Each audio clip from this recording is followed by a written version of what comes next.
franchise. Love Thomas and the Magic Railroad, and it's by far my favorite movie. I still agree that the perfect time to let Thomas rest for good. Let's put onto it, but the movie flopped. That's something that I can't even argue. It bombed. This also influenced Smash that subscribe button. what the coming down shortly after the film's release. And we all know what came next. Vengeance. Sodor is not taken seriously, and it acts as a fucking playground in the Mattel era. Just like Michael Brandon's poor narration amplified it in the hit era. What I'm trying to say is the series never really returned. The franchise die out. Most fans refuse to accept franchise's course. The movie had high expectations and lots of pressure was put onto it, but the movie flopped. We don't care. We don't care, Jerry. Shortly after the film's release, and we all know what came next. Game over.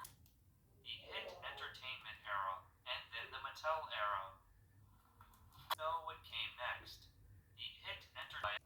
But one thing is for sure, the show has been on a downward spiral ever since the 80th anniversary. Entertainment lowered the target audience and dumped down the show. Mattel then took this even a step further. Most fans refuse to accept.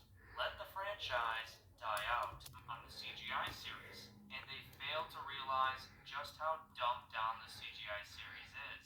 I am not excusing the previous eras of their own issues, or even Thomas and the Magic Railroad, but fans of the CGI series. You be listening to some guy, you say, this guy is fucked. We don't care, Jerry. The characters act like children compared to the seasons that came before it, and they do as well in the CGI era.